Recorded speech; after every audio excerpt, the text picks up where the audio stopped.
بسم الله الرحمن الرحيم إن الحمد لله نحمده ونستعينه ونستغفره ونعوذ بالله من شرور أنفسنا ومن سيئات أعمالنا من يهد الله فلا مضل له ومن يضلل فلا هادي له أشهد أن لا إله إلا الله وحده لا شريك له وأشهد أن محمدا عبده ورسوله أدى الأمانة وصدق بالرسالة وكشف الغمة ونصح الأمة وتركنا على المحجة البيضاء ليلها كنهارها لا يزيغ عنها إلا هالك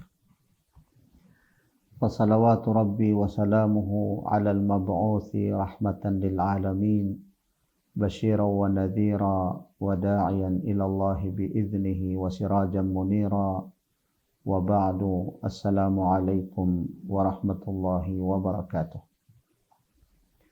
Mga masugid naming tagapakinig at tagapagpanood ng ating series na lectures na pinamagatang Bangsamoro Wahdatun Diniyatun wa Wataniyah, Bangsamoro Religious in National Unity. Mga pag-aaral at saka mga solusyon sa lahat ng kinakaharap na mga challenges ng mga Bangsamoro hinggil sa pagkakaisa sa pananampalataya at saka pagkakaisa sa nasyon o sa bayan. Unang-una, sumainyo ang kapayapaan, awa at mga biyaya ng Allah subhanahu wa ta'ala, mga kapatid.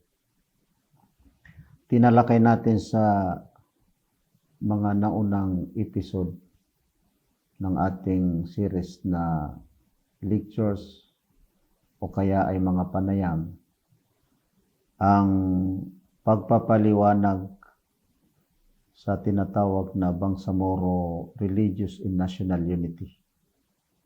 Kung ano ang pinag-uusapan natin sa ating mga paksang ito o kaya ay mga series na lectures na ito. Sa ikalawang episode ay pinag-uusapan natin ang konsepto o kaya ay pananaw ng Islam hinggil sa tinatawag na unity, pagkakaisa. Sa ikatlong episode, mga kapatid, ay tinalakay natin ang kaibahan o ang religious unity at saka national unity ay kailanman ay hindi magkakaiba. Sapagkat hindi mangyari ang pagkakaisa sa pananampalataya kung hindi tayo magkakaisa o kaya ay mga Bangsamoro ay hindi magkakaisa sa bayan, sa kanilang nasyon. Gayon din, hindi magkakaisa, kailanman ay hindi mangyari ang pagkakaisa sa bayan kung hindi magkakaisa sa pananampalataya. Sapagkat itong dalawa, pananampalataya at bayan, ay kailanman ay hindi magkaiwalay sa pananaw o kaya sa punto sa pananaw ng pananampalatayang Islam. Sa ikapat na panayam natin, mga kapatid, o kaya episode natin, mga kapatid, tinalakay natin ang hinggil sa tinatawag na pagkakaisa. At sa ngayon, mga kapatid, ay tatalakay natin, makinig kayo, mga kapatid, ng mabuti at tuklasin nyo kung ano ang pinakaunang nakita natin na mga mekanismo upang mangyari ang pagkakaisa. Pagkakaisa sa pananampalataya ng mga Bangsamoro at pagkakaisa sa bayan, mga kapatid. Ito ay nabanggit natin sa mga naunang episode natin na al-muwatinu al-mu'minul muslim yaltazimu bikulli al-qiyam ad-diniyati wal-insaniyati allati biha tatahaqqaqu al-wihdatu ad-diniyatu wal-wataniyatu was-sa'adatu fid darain. Ang mamamayan na Muslim at saka mu'min o kaya ay nananampalataya sa kanyang pananampalatayang Islam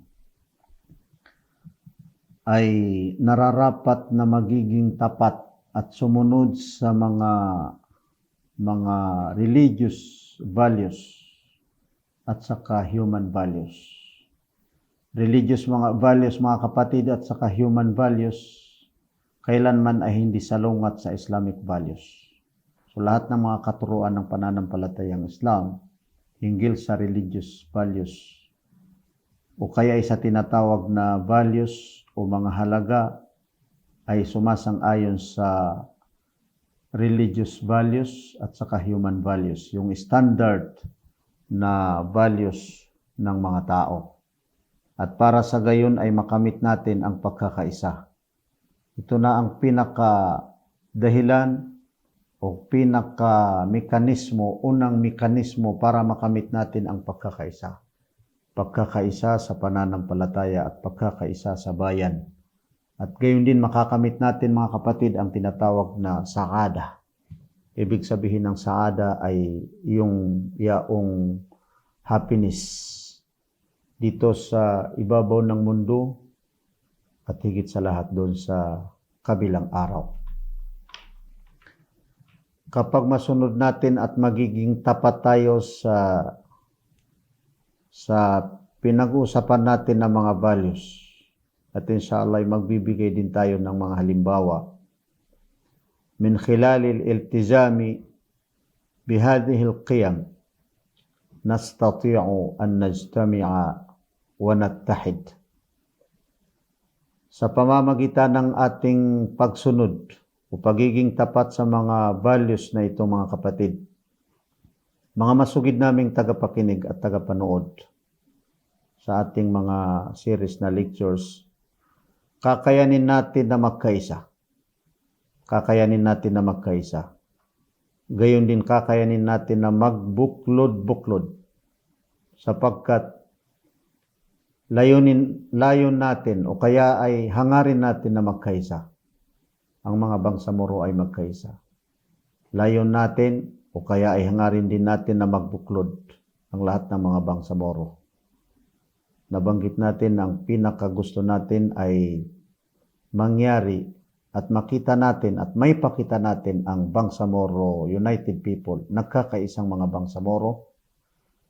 Isa sa mga aral natin o kaya ay sinisigaw natin ang One Bangsamoro mga kapatid. Pero kailangan magkaisa tayo sa ating mga values at may pagbabago kung sakasakali na nahihirapan tayo sa pagkakaisa. Sapagkat dahil sa mga values o kaya ay mga kaugalian natin na hindi tama at hindi angkop para sa kinabukasan ng ating mga bangsamoro. Wa nabni ummatan wahidatan ummat bangsamoro, at insyaallah ay may tatag natin ang ummah, nag-iisang nasyon o nag-iisang bangsamoro na pinapatnubayan o mabuti ang kanilang pamamalakad, ang kanilang mga values at saka tapat, makatarungan, just na mga bangsamoro at magsama-sama ang mga bangsamoro insyaallah. At para sa gayon ay insyaallah may tatag natin ang gobyerno o kaya ay estado o kaya ay gobyerno na matuwid Rashida.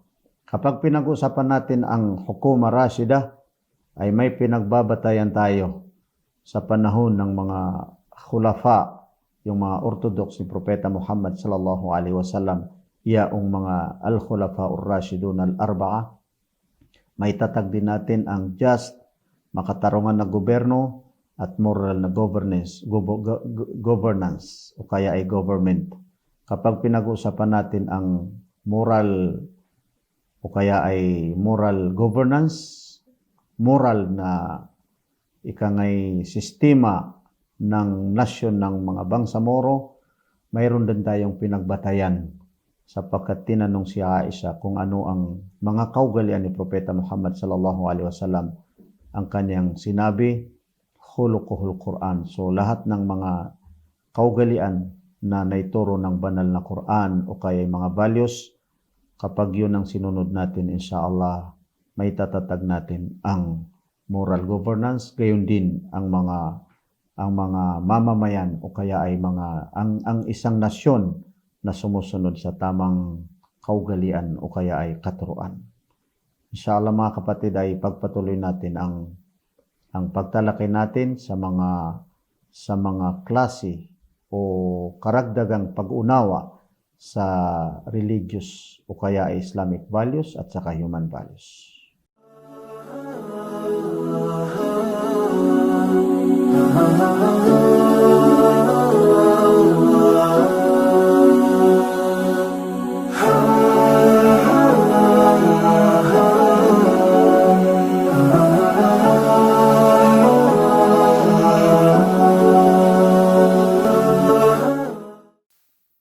Mga kapatid na mga bangsamoro, sinabi ng Allah subhanahu wa ta'ala sa banal na Quran, Inna Allah la yughayyiru ma biqawmin hatta yughayyiru ma bi anfusihim.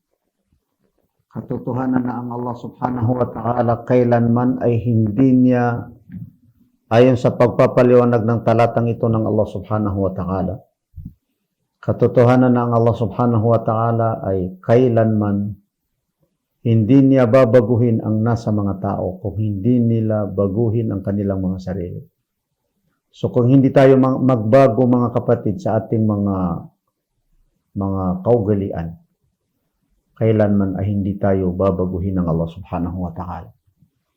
Kung hindi natin baguhin at hindi natin aralin at ipakita, mga kapatid, sundin ang mga Islamic values, mga religious values na sumasang-ayon sa standard na values ng mga tao, kailanman ay hindi babaguhin ng Allah subhanahu wa ta'ala ang nakikita natin o kaya ay sitwasyon natin. Ang nakikita natin sa ngayon na hindi pagkakaisa, kung hindi tayo magbago sa ating mga sarili, hindi tayo babaguhin ng Allah subhanahu wa ta'ala. So kinakailangan natin ang pagbabago mga kapatid. Pagsasanay sa ating mga sarili para magbago. Ika nga yung tinatawag na transformation. Transformation magmula sa masama patungo sa mabuti. Magmula sa mabuti patungo sa mas mabuti. Magmula sa mas mabuti kung sakasakali na mayroon tayong mabuti, mas mabuti, patungo mga kapatid sa pinakamabuti. Ganyan ang ating pananampalatayang Islam. Gusto niya sa atin ang pinakamabuti. Kailangan natin nasanay natin ang ating mga sarili. At kailangan din natin mga kapatid na turuan natin ang ating mga sunod na generasyon o mga kabataan. Sapagkat al-qiyamud diniyatu hiyal buslatul akhlaqiyatu ladal insani mundus sighar. Ang religious values na ito na rin ang Islamic values, mga masugid naming tagapakinig, tagapanood sa ating series na lectures, hiyal buslatul akhlaqiyya, siya ang kumpas sa ating mga pag-uugali. Kumpas sa pag-uugali ng sinumang tao, mundus sighar, mula nang siya'y bata pa. Tayo na mga malaki na o kaya tayo na mga bangsamoro sa ating generasyon na ito, kailangan natin ang pagbabago sa ating mga sarili. And then pagsasanay sa mga kapatid natin, sa mga sumusunod sa atin na mga generasyon sa values, ika nga, ayon sa katuruan ng pananampalatayang Islam na sumasang-ayon sa standard na values ng mga mabubuting mga tao. Nabanggit natin ang isa sa mga hadis ni Propeta Muhammad sallallahu alaihi wasallam, na yun na yung sinabi natin na pinakamalawak na hadis ni Propeta Muhammad sallallahu alaihi wasallam, fa illam yastati' fa biqalbihi. Kapag hindi makayanan, ay sa pamamagitan ng puso lamang natin, mga kapatid, sa kalooban natin. Ibig sabihin, mayroon tayong paghahanda kailanman hindi natin makakayanan sa ngayon, ay mayroon tayong paghahanda para sa mga sumusunod na generasyon natin. Tayo, mga kapatid, ang gumagawa ng good values, religious values, na sumasang-ayon sa standard na human values. Pakinggan niyo, mga kapatid, ang kabilang sa mga definasyon na binanggit ng mga pantas sa pananampalatayang Islam hinggil sa tinatawag na values. Al-qiyamu asya'un dhatu qimatin jawhariyya. Ang tinatawag na values ay siya daw ang mahalaga sa kalooban. Mahalaga, pero hindi natin nakikita ang halaga nito. Pero may papakita natin sa mga aksyon natin, sa mga ginagawa natin o kaya sa mga pag-uugali natin. Al-qiyamu hiya ma lahu qimatun. Lahat daw ng isang bagay na mayroong halaga, yun daw ay tinatawag na qiyam o kaya ay values. Wa tashmalu asya'a kathiratan minha. Sinasakop nito ang napakaraming bagay. Itong values, mga kapatid, ay sinasakop ang napakaraming bagay. Maayir, ibig sabihin mga standard, mga pangkaraniwan na kaugalian natin. Pangkaraniwan, mga kapatid, ang isang nagsisirmon sa moske, magsuot ng mabuting damit. Magsuot ng mabuting damit. Kasi kung ang nagbibigay ng sermon, nangangaral sa pananampalataya ay ang kasuotan niya ay mga simple. Minsan pa'y sumusuot ng hindi karapat-dapat. Kailanman ay hindi mabibigyan mismo siya ng values o kaya ay kima. At gayon din ang kanyang sinasabi ay walang value, walang halaga sa mga tao. Kabilang dito, mga kapatid, ang mga mabadi, mga katayuan, adab, mga kaugalian, akhlaq, mga pag-uugali, sifat, mga katangian. Ito ang mga values tamtazu bi kauniha jadiratan bi al-ihtimami wa tatalaqqa istihsanan min qibal al-ashkhas 'ammatan. Itong mga values na ito ay kapansin-pansin sa mga tao na ito ay mahalaga. Binibigyan ng halaga ng mga tao.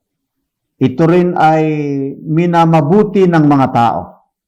Alam niyo, mga kapatid, isa sa mga si Abu Yusuf na estudyante ni Abu Hanifa rahimahullah, ayon sa kanya, al-istihsanu huwa ma ra'ahu al-muslimuna hasana.